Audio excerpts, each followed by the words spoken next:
इंतखाबी सरगर्मियों के माहौल में मुल्क के सूरत हाल को नजर में रखते हुए अपने वोटों का इस्तेमाल करके आपकी अपनी जमात मजलिस इत्तेहादुल मुस्लिमीन को कामयाब करिए, क्योंकि मजलिस इत्तेहादुल मुस्लिमीन का मकसद शहर हैदराबाद की तरक्की है। मजलिस इत्तेहादुल मुस्लिमीन का मकसद शहर हैदराबाद का अमन है।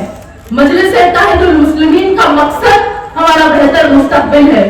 मजलिस इत्तेहादुल मुस्लिमीन का मकसद शहर हैदराबाद में इल्म को रोशन करना है। मजलिस इत्तेहादुल मुस्लिमीन का मकसद हमारे वजूद को बरकरार रखना है। मजलिस इत्तेहादुल मुस्लिमीन का मकसद हमारे इबादतगाहों और हमारी शरीयत का तहफ्फुज़ करना है। मजलिस इत्तेहादुल मुस्लिमीन का मकसद गरीबों और मजलूमों का साथ देना है। मजलिस इत्तेहादुल मुस्लिमीन का मकसद मजलूमों के दिल से खौफ को खत्म करना है। मजलिस इत्तेहादुल मुस्लिमीन का मकसद हर वो पिछड़े समाज के लोगों को उनका हक दिलाना है। मजलिस इत्तेहादुल मुस्लिमीन का मकसद बेजुबानों की जुबान बनना है। आज जो लोग शहर हैदराबाद में यहाँ का माहौल खराब करना चाहते हैं, भाईचारे को खत्म करना चाहते हैं, उनको हमें एक बदतरीन शिकस्त देना है।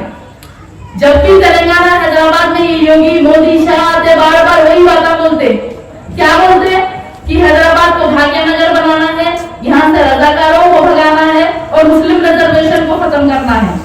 तो कल अमित शाह मेदक में आके यही बोले कि बीजेपी चाहती है अगर बीजेपी सत्ता में आएगी तो यहाँ तेलंगाना से वो जो है मुसलमानों का 4% रिजर्वेशन खत्म कर देगी और वो रिजर्वेशन SC और ओबीसी को दे देंगे।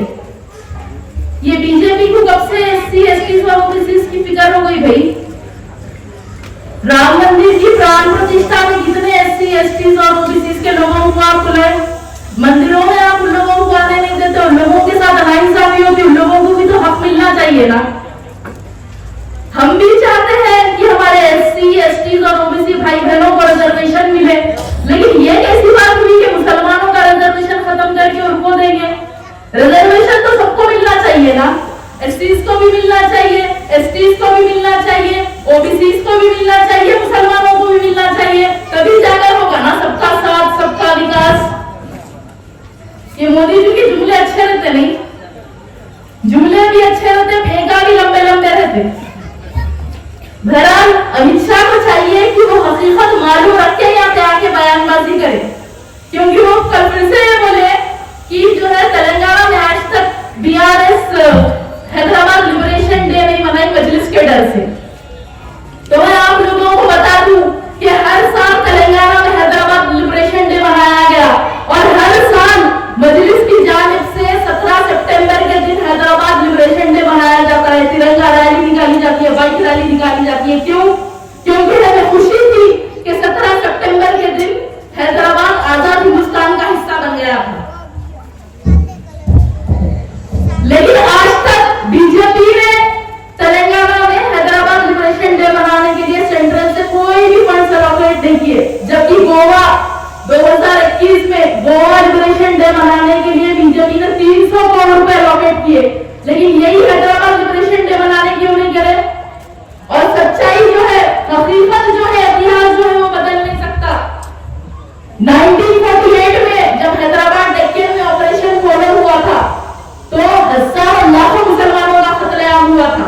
और जो लोग आज कोई झूठे प्रोपेगेंडा मूवीज के जरिए झूठ को बयान कर रहे हैं, उनको 1949 की सुंदरलाल कमेटी की रिपोर्ट पढ़नी चाहिए।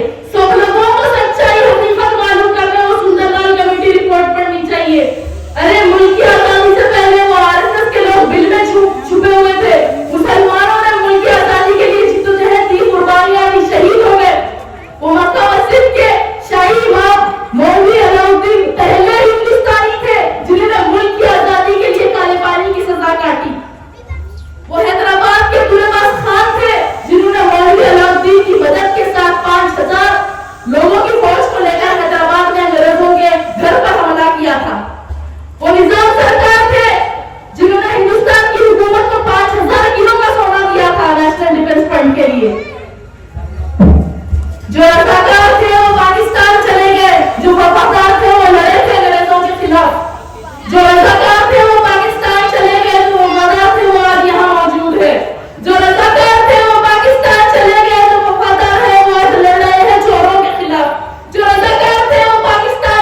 जंगल का एक ही राजा, एक ही शेर बता जो असदुद्दीन ओवैसी साहब है।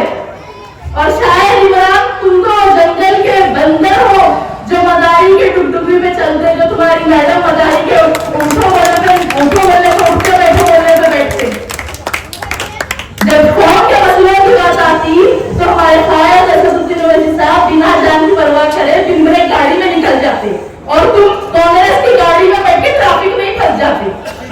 तुम जैसे कहीं आए चले गए, हमारा मुकाबला तुम नहीं कर सकते, तुम्हारी हैसियत नहीं है, तुम्हारी हैसियत फिर दूसरों की गुलामी करना और चापलूसी करना है।